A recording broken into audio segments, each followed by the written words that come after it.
Bismillahirrahmanirrahim. Assalamualaikum warahmatullahi wabarakatuh. Alhamdulillahi rabbil alamin.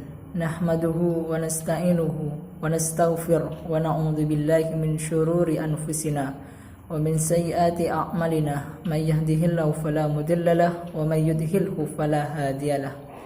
Asyhadu an la ilaha illallah wahdahu la syarika lah wa anna Muhammadan abduhu wa rasuluh ad-da'i ila ridwanih. Allahumma salli ala Sayyidina Muhammad. Amma ba'du. Baik, kami perwakilan dari kelompok 3 akan mempresentasikan materi Ulumul Quran. Untuk mempersingkat waktu, marilah kita simak presentasi yang pertama. Kepada yang bertugas, kami silahkan. Perkenalkan, nama saya Raffi Ahmad Arifin, nomor NIK 202044012624. Di sini saya akan menjelaskan tentang pengertian mukjizat menurut etimologi dan terminologi dalam kajian studi Al-Quran. Yang pertama, pengertian mukjizat menurut etimologi. Ilmu pengetahuan atau sains secara singkat dapat dirumuskan sebagai himpunan pengetahuan manusia yang dikumpulkan melalui suatu proses pengajian dan dapat diterima oleh hasio. Artinya dapat dinalar. Dengan demikian dapat dikatakan bahwa sains adalah himpunan rasionalitas kolektif insani. Selanjutnya, dari wahyu pertama Al-Quran, diperoleh isyarat bahwa ada 2 cara perolehan dan pengembangan ilmu, yaitu Allah mengajar dengan pena yang telah diketahui manusia lain sebelumnya, dan mengajar manusia tanpa pena yang belum diketahuinya. Cara pertama adalah mengajar dengan alat atau atas dasar usaha manusia. Cara kedua dengan mengajar tanpa alat dan tanpa usaha manusia. Walaupun berbeda, keduanya berasal dari satu sumber, yaitu Allah Subhanahu wa Ta'ala. Jenis yang kedua ini disebut dengan ilmu laduni.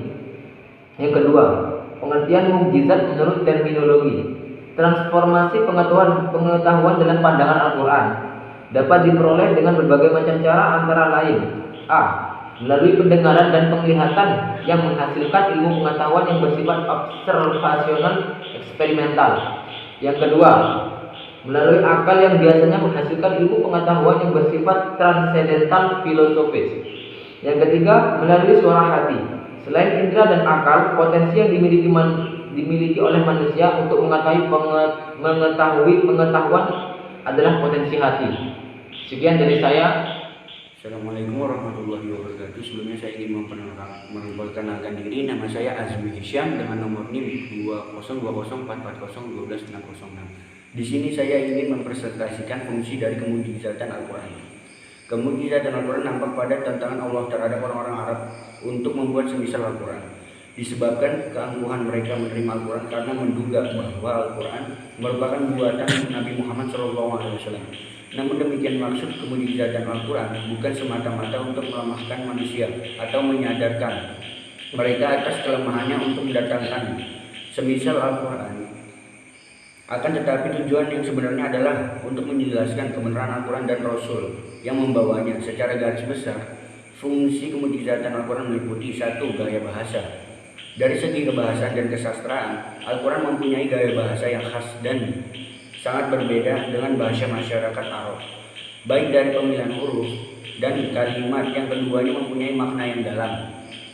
Utsman bin Jinni, seorang pakar bahasa Arab, sebagaimana dituturkan Quraisy Shihab, mengatakan bahwa pemilihan kosakata dalam bahasa Arab bukanlah suatu kebetulan, melainkan mempunyai nilai falsafah bahasa yang tinggi. 2. Susunan kalimat. Al-Quran muncul dengan uslub yang begitu indah, dan dalam uslub tersebut tergantung nilai-nilai istimewa yang tidak akan pernah ada ucapan manusia sepertinya. Kalimat-kalimat di dalam Al-Quran mampu mengeluarkan sesuatu yang abstrak kepada fenomena yang konkret, sehingga dapat dirasakan roh dinamikanya, termasuk menundukkan seluruh kata dalam suatu bahasa untuk setiap makna dan imajinasi yang digambarkannya. Nomor ketiga, hukum ilahi. Al-Quran menjelaskan pokok-pokok akidah, norma-norma keutamaan sopan santun, undang-undang ekonomi, politik sosial dan kemasyarakatan, serta hukum-hukum ibadah. Dalam menetapkan hukum, Al-Quran menggunakan cara-cara sebagai berikut. 1. Secara mujmal atau menerangkan secara pokok-pokok hukum saja. Yang kedua, hukum yang agak jelas dan terperinci, misalnya hukum jihad dan lain-lain. Ketiga, jelas dan terperinci. 4. Ketelitian redaksinya. Ketelitian redaksi ini bergantung pada keseimbangan antara jumlah bilangan kata dengan antonimnya. Jumlah bilangan kata dengan sinonim atau makna yang dikandungnya, dan lain-lain. Misalnya kata yaum, hari, dalam bentuk tunggal berjumlah 365 kali. Sebanyak hari-hari dalam setahun, sedangkan kata hari menunjukkan kepada bentuk plural, ayam atau 2, yaumaini. Jumlah keseluruhannya hanya 30, sama dengan jumlah hari dalam sebulan. Di sisi lain, kata yang berarti bulan, asyar, hanya terdapat 12 kali, sama dengan jumlah bulan dalam setahun.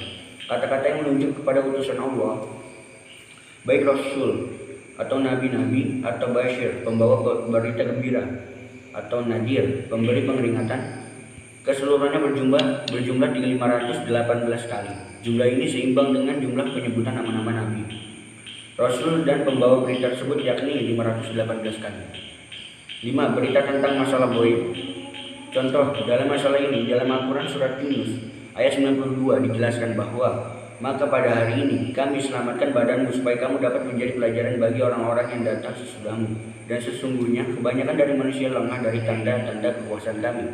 Surat Yunus ayat 92. Ayat di atas menegaskan bahwa badan Firaun akan diselamatkan Tuhan untuk menjadi pelajaran bagi generasi berikutnya. Tidak seorang pun mengetahui hal tersebut karena telah terjadi sekitar 1200 tahun sebelum Masehi. Berkaitan dengan hal ini, Al-Nizam sebagaimana dikutip oleh Al-Asy'ari berkata, keajaiban Al-Quran terletak pada berita-berita ghaib. 6. Isyarat-isyarat ilmu pengetahuan. Banyak sekali isyarat ilmiah yang ditemukan dalam Al-Quran. Misalnya, cahaya matahari bersumber dari dirinya, dan cahaya bulan merupakan pantulan. Kurangnya oksigen pada ketinggian dapat menyesakkan napas. Perbedaan sidik jari manusia. 11 aroma atau bau manusia berbeda-beda. Masa penyusun yang tepat dan kehamilan minimal, adanya nurani superego dan bawah sadar manusia, dan lain-lain. Terima kasih, sekian dari saya. Assalamualaikum warahmatullahi wabarakatuh. Bahasa untuk setiap makna dan imajinasi yang digambarkannya. Nomor ketiga, hukum ilahi. Al-Quran menjelaskan pokok-pokok akidah, norma-norma keutamaan sopan santun, undang-undang ekonomi, politik sosial dan kemasyarakatan, serta hukum-hukum ibadah. Dalam menetapkan hukum, Al-Quran menggunakan cara-cara sebagai berikut. 1. Secara mujmal atau menerangkan secara pokok-pokok hukum saja. Yang kedua, hukum yang agak jelas dan terperinci, misalnya hukum jihad dan lain-lain. Ketiga, jelas dan terperinci. 4. Ketelitian redaksinya. Ketelitian redaksi ini bergantung pada keseimbangan antara jumlah bilangan kata dengan antonimnya. Jumlah bilangan kata dengan sinonim atau makna yang dikandungnya, dan lain-lain. Misalnya kata yaum, hari, dalam bentuk tunggal berjumlah 365 kali. Sebanyak hari-hari dalam setahun, sedangkan kata hari menunjukkan kepada bentuk plural, ayam atau 2, yaumaini. Jumlah keseluruhannya hanya 30, sama dengan jumlah hari dalam sebulan. Di sisi lain, kata yang berarti bulan, asyar, hanya terdapat 12 kali, sama dengan jumlah bulan dalam setahun.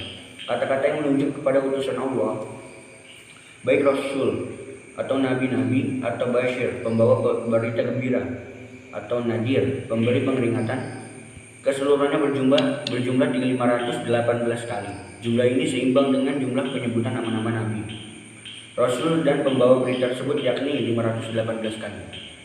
5. Berita tentang masalah gaib. Contoh dalam masalah ini, dalam Al-Quran surat Yunus ayat 92 dijelaskan bahwa maka pada hari ini kami selamatkan badanmu supaya kamu dapat menjadi pelajaran bagi orang-orang yang datang sesudahmu, dan sesungguhnya kebanyakan dari manusia lengah dari tanda-tanda kekuasaan kami. Surat Yunus ayat 92. Ayat di atas menegaskan bahwa badan Firaun akan diselamatkan Tuhan untuk menjadi pelajaran bagi generasi berikutnya.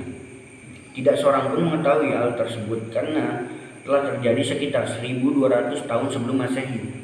Berkaitan dengan hal ini, Al-Nizam sebagaimana dikutip oleh Al-Asy'ari berkata, keajaiban Al-Quran terletak pada berita-berita ghaib. 6. Isyarat-isyarat ilmu pengetahuan. Banyak sekali isyarat ilmiah yang ditemukan dalam Al-Quran. Misalnya, cahaya matahari bersumber dari dirinya, dan cahaya bulan merupakan pantulan. Kurangnya oksigen pada ketinggian dapat menyesakkan napas. Perbedaan sidik jari manusia. 11 aroma atau bau manusia berbeda-beda. Masa penyusun yang tepat dan kehamilan minimal, adanya nurani superego dan bawah sadar manusia dan lainnya. Terima kasih, sekian dari saya. Assalamualaikum warahmatullahi wabarakatuh. Assalamualaikum warahmatullahi wabarakatuh. Perkenalkan, nama saya Muhammad Ikhwan Roshidisyah dari Prodi BAI. Di sini saya akan mempresentasikan tentang fungsi Al-Quran bagi perkembangan ilmu pengetahuan. Salah satu hal yang menakjubkan Al-Quran adalah isinya yang sesuai dengan ilmu pengetahuan. Saat diturunkan Al-Quran kepada Nabi Muhammad SAW pada abad ke-7 Masehi, tidak terbayangkan oleh masyarakat saat itu bahwa Al-Quran mengandung ilmu pengetahuan modern. Setelah terungkapnya fakta-fakta ilmiah yang ditemukan pada abad modern saat ini, bahkan tidak jarang para ilmuwan terkesima dan seringkali tercengang ketika ditunjukkan kepada mereka betapa terperinci dan akuratnya uraian beberapa ayat dalam Al-Quran yang memuat tentang ilmu pengetahuan modern. Adanya isyarat ayat-ayat Al-Quran tentang ilmu pengetahuan ini secara tidak langsung menunjukkan bahwa tidak adanya kontradiksi antara agama dan ilmu pengetahuan. Albert Einstein mengatakan bahwa pengetahuan tanpa agama adalah pincang dan agama tanpa pengetahuan adalah buta. Pernyataan Einstein ini menunjukkan bahwa agama dan ilmu pengetahuan tidak dapat dipertentangkan karena keduanya merupakan dua hal yang perlu disatukan untuk membuat manusia berada dalam kemajuan namun sekaligus tetap religius. Sains dan ilmu pengetahuan merupakan salah satu isi pokok kandungan kitab suci Al-Quran. Bahkan kata ilm itu sendiri disebut dalam Al-Quran sebanyak 105 kali. Tetapi dengan kata jadinya kata ilm disebut lebih dari 744 kali. Ilmu pengetahuan merupakan salah satu kebutuhan agama Islam. Hal ini dibuktikan dengan adanya fakta bahwa setiap kali umat Islam melaksanakan ibadah memerlukan ilmu pengetahuan. Misalnya, dalam melaksanakan sholat, seorang memerlukan ilmu tentang masuknya waktu dan cara-cara pelaksanaannya. Dalam puasa, seorang memerlukan pengetahuan tentang cara menentukan awal bulan Ramadan. Demikian pula dalam pelaksanaan haji, semuanya memiliki waktu tertentu dan untuk menentukan waktu tersebut harus diperlukan ilmu astronomi atau populer dengan ilmu falak di kalangan masyarakat muslim. Hal ini membuktikan bahwa dalam melaksanakan ibadah juga membutuhkan ilmu pengetahuan. Mungkin itu saja presentasi dari saya. Kurang lebihnya mohon maaf. Assalamualaikum warahmatullahi wabarakatuh. Baik, assalamualaikum warahmatullahi wabarakatuh. Saya akan menjelaskan tentang unsur kemukjizatan dalam Al-Quran. Unsur pertama kemukjizatan Al-Quran ialah kefasihan dan balaghahnya. Maksudnya untuk menyampaikan maksud dan tujuan kepada setiap masalah. Allah Subhanahu wa Ta'ala menggunakan kata atau kalimat yang paling lembut, indah, ringan, serasi dan kukuh agar mudah difahami bagi orang yang membacanya dan mempelajarinya. Melalui cara tersebut baginda Nabi besar Muhammad SAW menyampaikan makna-makna yang dimaksudnya, yang dimasukkan kepada para maktub atau sahabat-sahabatnya yang bersama beliau.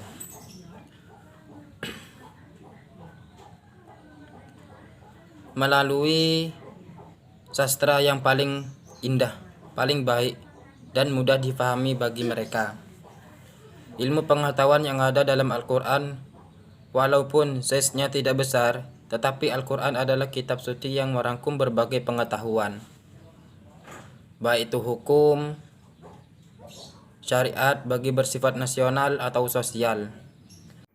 Baik, memasuki acara yang selanjutnya yaitu penutup mengakhiri presentasi pada siang hari ini. Marilah kita tutup dengan bersama-sama mengucapkan alhamdulillah. Baik, mungkin ini yang bisa saya sampaikan. Saya dari moderator, apabila ada kesalahan kami mohon maaf. Assalamualaikum warahmatullahi wabarakatuh.